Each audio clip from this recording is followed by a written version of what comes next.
Hi guys, it's Emily from Novel Novels and welcome to today's video. This is my March TBR. Now, I'm filming this on the 20th of February. See, I'm working ahead and look what I've done to my hands. Managed to have an accident on the way to school the run this morning. So by the time this goes live, I would have been absolutely fine. But the way I'm going to be holding the books for this video might be a little bit different to normal. And I've also managed to graze my knee, but yeah. So just try not to laugh at me too much. I was a bit of a silly Billy. But March is my birthday month. At the start of March 9th is my birthday. And I will be doing, I think, a couple of birthday videos. I think, what did I say I was going to do? I'm going to do a live birthday celebration. I've got a birthday vlog coming up. I'm going to do more videos on contemporary fiction. I've got a charity bookshop tour, because obviously that's something else I love for March. Book hauls and... just basically, I've just got a try chapter that I'm going to add in. But I've got some really fun videos for March but I'm not overloading. I'm not doing extra videos this year. I'm not doing a TBR. I'm not doing like a readathon or anything like that, because after everything that's been going on the last few years being so manic, I'm really doing a lot of self-care. Now, before I do anything else, I will say, I know there is middle grade March running, and I know there's March Mystery Madness or something that's happening. I'm not doing any readathons this month. I have got a thriller and I've got a middle grade book, and I will probably aim to fit in another middle grade in if I can. But the whole point of March and the whole point of this year is that I am not doing very many readathons.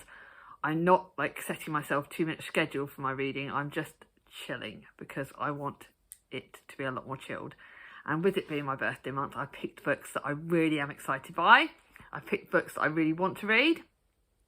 And I'm being really a lot more self-care. So, excuse me for that, there you go. I should, one of these days I'll learn to edit things out like that out, but hey ho, apparently you like me as I am. Now, I am also going to give you a heads up that last month if you've seen February's TBR, I picked a book that I didn't want, and I took it out of the TBR jar, and that was Moby Dick. That was the book that I picked, didn't want to do it, and the more I thought about it, the more I realised I didn't want to do that. So what I am going to do is I'm going to add a different book to the TBR jar, and that's Madame Borough by Ruth Hogan. I was given this to me by the lovely Gemma, who was previously Read a Book Gem. And this is a gorgeous book. I think this looks like a proof copy. And it's about Madame Borough, who's a tarot reader, a palmist and clairvoyant, who's retiring, leaving her booth at Brighton Seafront after 50 years. Don't want to know too much about this. But it's been on my shelves for over a year. Jem got it for me and I want an incentive to read it. So it's going in my TBR jar. But because of the fact that I want to have the books in the TBR jar that have been in there obviously since the start, I'm going to pick any one of my other books, then put this into the TBR jar. Got the slip ready. It'll go in once I've done that. So I'll do that. Seeing as we're doing that, I might as well do that bit first. So all the other books in my TBR jar are books that I really want to read. So I'm going to be happy with any of these. Let's see which one my TBR jar fingers pick. I got one? I got one slip or two slips? I've got, well, okay, the one that fell out, there you go. I'm just playing it by ear today. My family didn't think I should even be filming, but there you go. Right, so I have picked, oh yay! Oh my God! Probably one of the longest books on the TBR, but I don't care. It's one that I got last year at my charity shop. It looks bloody good. It's called The Idea of You, and it is, at 39, Solange Merchant is a devoted mother and a dedicated colleague and a considerate ex-wife. But it's been a long time since she's felt like herself. So when someone comes along who seems to see her, to want her for really who she really is, the attraction is instant. So begins a jet-setting, earth-shattering secret love affair. OMG. I don't know why this was a book TBR jar has done well. And obviously you guys would have seen that the TBR jar smashed it last month. Anyway, this is 450 pages. Haha, I did. No, that wasn't. That was, ouch. Sorry guys, I'm trying to do this, but my hands are painful. It's about 430 pages, so it's not like too long, but it just looks really good fun. So TBR jar has smashed it. I'll put that in there, write that in. So that's my TBR jar pick, The Idea of Us. Now for my buddy reads. My first buddy read is with Gemma, like I said previously, read a bit Gemma, and that is The Long, Long Afternoon by Inga Visva. I thought that looked quite sort of springy-like, I don't know. It's historical fiction. It's set in the summer of 1959 and the well-trimmed lawns of Sunny Lakes, California, under the sun.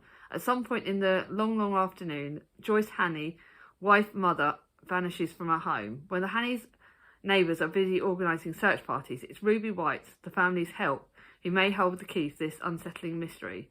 For Ruby knows more about the secrets behind Sunny Lake's starch curtains than anyone. This looks so good. Historical fiction, yes, mainly summer, but do you know what? It looked brilliant. Now, my buddy read with Charlie is also my booktube of favourites. This is fun writing. So basically, this month, I'm going to read a book by Gemma from Gem of Books. This is her favourite, one of her favourite authors, Becky Chambers. This is The Long Way to a Small Angry Planet. It's a buddy read that I'm reading with my sister from Charlie Book Reads. It is sci-fi, which I've never read before, so I'm really trying to challenge myself. I've read some sci-fi, but not very many. When Rosemary Harper joins the crew of the Wayfarer, she isn't expecting much. The Wayfarer is a patched-up ship that's seen better days, offers her everything she could possibly want, a small, quiet spot to call home, for while her adventures in a far-off corners of the galaxy and a distance of a troubled past. Don't want to know too much about this. I'm reading this towards the end of the month with my sister, so that'll be good. And The Long, Long Afternoon will be read in the middle of the month. Now I'm starting the month with one of my series books, which is The Storm Sister, which is the second in the Seven Sisters series. I'm buddy reading this with a lovely guy from Gaia Athena. And this is about Ali DePease, who is about to compete in one of the world's most precious yacht races. And that's when she learns about her father's sudden death. And she rushes back to meet her 5 sisters. We saw that bit in the first book. And she discovers that her father has left each of them a tantalising clue to their heritage. Ali has also recently embarked on a deeply passionate love affair that will invariably change her destiny. But with her life turned upside down, she decides to follow the trail that her father left her, leading her to the icy beauty of Norway. Oh, so this one's going to be set in Norway. There, Ali discovers her connections with a young unknown singer, Anna Landvik, who sang in the premiere of Peer Gynt over 100 years before. And then she wonders whether her father really was. Oh my goodness. She talks about the missing 7th sister. So this one is, I'm really trying to read this very carefully so I don't hurt my hands. Nearly 700 pages. This is going to kill me. But I don't care. I don't care about anything. I'm starting the month with this. I cannot wait. I love the Seven Sisters and I cannot wait to read this. Now for my next read-along book, which is the read-along for the Literary Doris. I always forget the name of this read-along. This is Royally Doris. It's the last in the series. I have beta read it originally last year, and I can't tell you too much about it because it literally is the last in the series. But this book made me laugh and cry, and there is a note at the back, which I know it sounds me being such a soppy sausage, but Charlie, the author, wrote in this, thanks are due to my beta readers, Charlie Brooke and Emily Novell, who provided invaluable advice and support. I have never ever been mentioned in the credits for a book, so thank you, Charlie, you made my day. So I'll be reading that. I don't know when I'll be reading that this month. I may save it for the second half because although it's one I'm super excited about to read it and read the finished copy, I also don't want it to end because I love Charlie's books. Like, I'm not just saying Charles Heathcote is a brilliant author because he's my friend, but I literally adore the guy. The next one in the series is a book that I'm reading for my next series goal. I'm starting the next series in my books, and that is Why Mummy Drinks, and this is by Jill Sims. You guys know I read this series before ages ago. I haven't read the start of this book. I actually read this one after I read the second in the series originally, and I borrowed it from the library, so it'll be nice to read the series from the start, and this is my own physical copy. And this is Welcome to Mummy's World. It's Mummy's 39th birthday. She's staring down the barrel of a future full of people asking if she wants to come to advanced yoga clubs and polite book clubs where everyone claims to be tiddly after a glass of Pinot Grigio and says things like, oh gosh, are you having another glass? But Mummy doesn't want to go quietly into the good night of women with sensible haircuts who live for their children.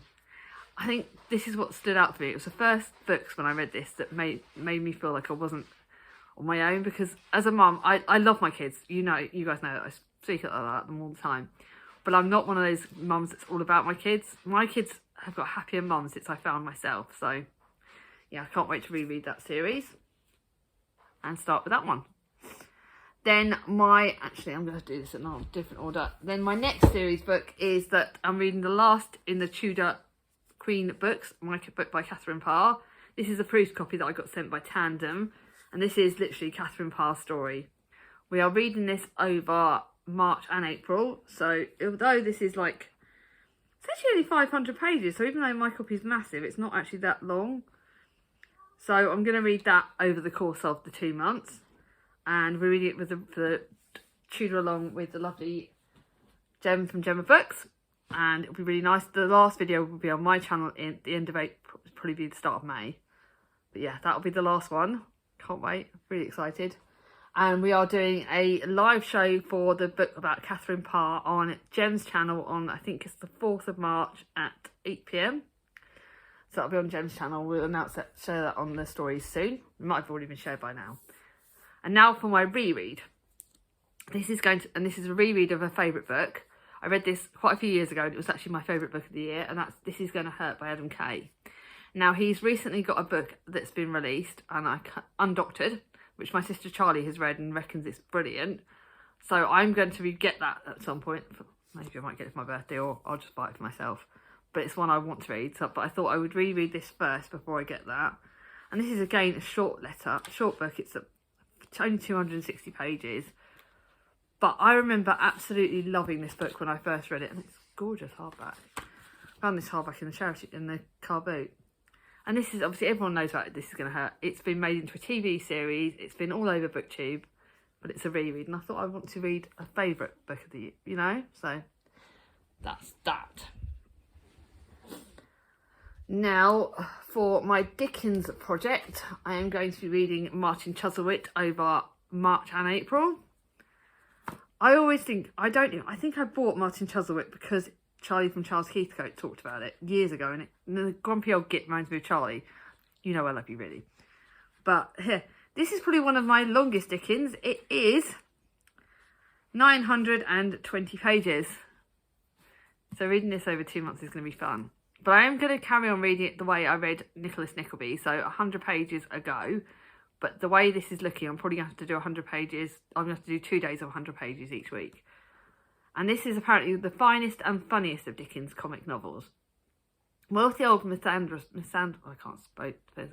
Chuzzlewit regards selfishness as so endemic of the Chuzzlewit family that he disinherits his grandson and obstructs his courtship of Mary Graham.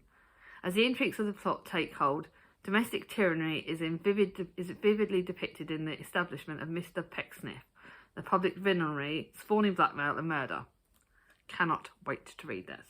So that'll be read over 2 months. So that's like 900 pages. That's basically like, I've got to do 500 pages a month, roughly. I can do that. And then my book for my classics for 2023. Obviously, now one book's been taken off that list because I got rid of Moby Dick. But I'm not going to add another one because I'm going to be chill with myself. And this is Moll Flanders.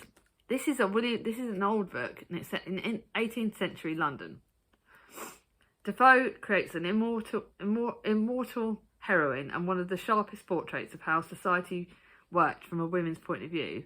Abandoned at 6 months, Moll has no option but to use her considerable wit and looks to make her way in the world where no mercy is given to the unadaptable. As a woman, her options are limited, and Moll embarks on a rollicking career of incest, bigamy and crime. I like the idea of reading a book that's like quite a dangerous woman in it, like a feisty woman, because I like to think I'm feisty. Sometimes I am, sometimes I'm not.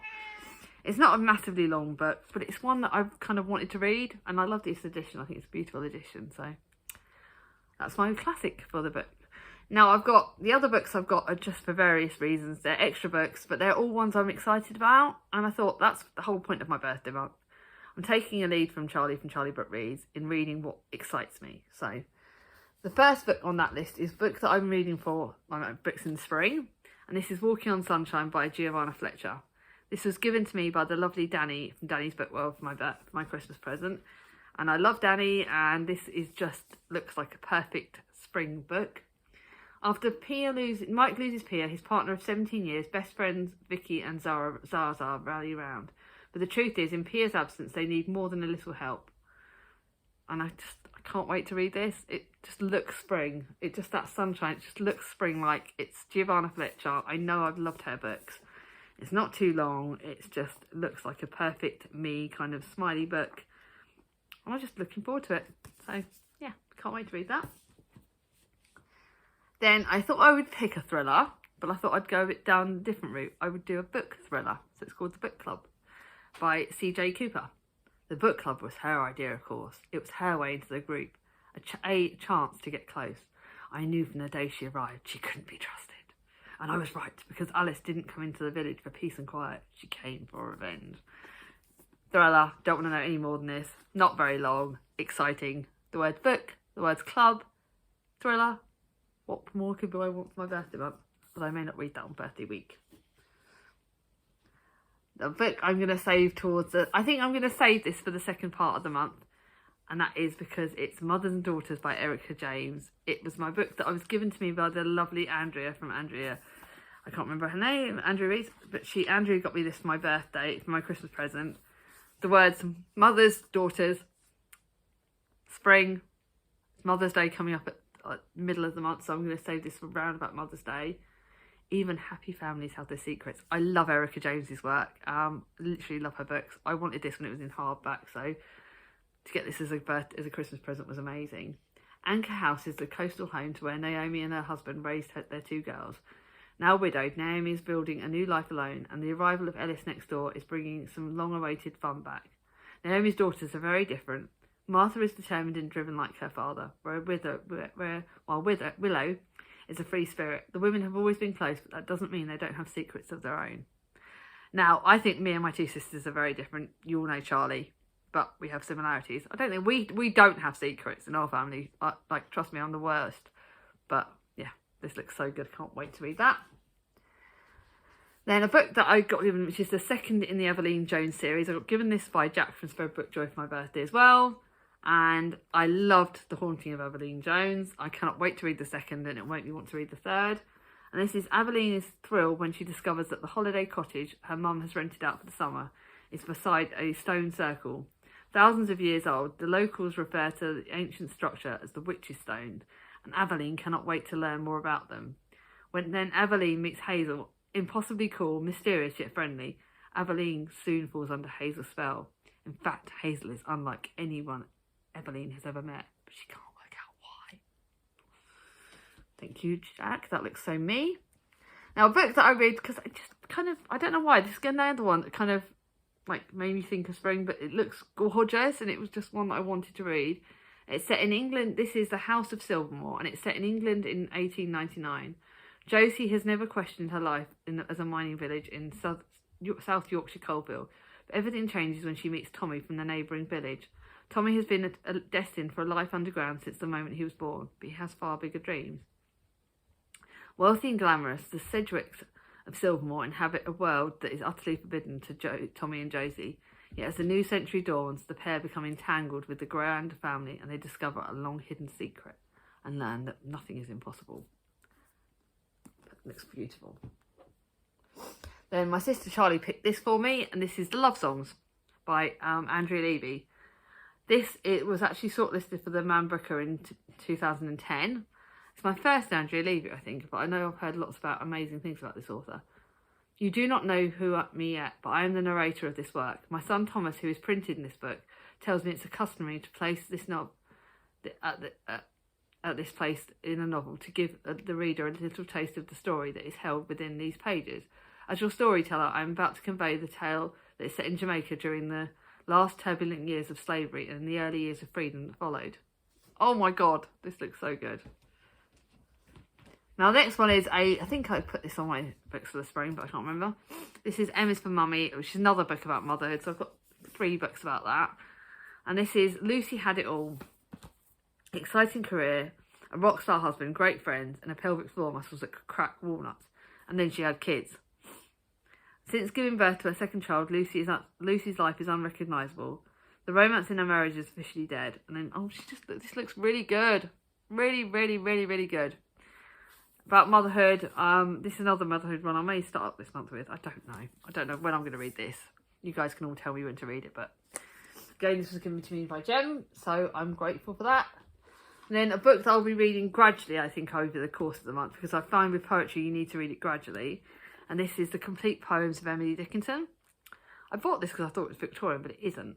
And Emily Dickinson, obviously, I thought I'd read it because it's an Emily book. And she was an American poet born in Amherst, Massachusetts, to a successful family with strong family ties. I don't want to know any more than that. I think I'm going to like gradually read these poems. I don't know quite how these work. I really do not know. But I do know that I'm going to gradually read them. I think I'm going to read them like slowly over the course of the month. But yeah, I think that's going to be it. So, those are the books. I'm just thinking, remembering to get my slip ready for putting that in the doodad next book in the TBR jar. But those are the books. What do you think I should prioritise and start with? I know that I'm definitely starting, obviously my series book, that I'm starting with the Tudor book. And I know that I'm going to be starting reading a little bit of my Monty Chuzzlewit and the Storm Sister. But other than that, I don't know what I'm going to start the month properly with. So let me know in the comments down below. I'd love to get feedback from you guys. I think you're all amazeballs. And let me know what ones you think I should start with. Are there any books of these that you're super excited about? Let me know down below. And I hope that March is as good to all of you as I'm sure it will be to me. I cannot bloody wait for my birthday. I'm such a big frigging kid when it comes to my birthday. Trust me, ladies. I am, ladies and gentlemen, because I know I've got some gentlemen subscribers. What books are you excited about for March? What ones do you think I should prioritise? I hope you all have a fantastic March reading month. I hope you all have a fantastic March in general. And I'll see you all in the next video. But if you like this video, give it a thumbs up. If you're new to my channel, not subscribe it, ring on my ding-a-ling. And I'll see you all soon. Bye-bye.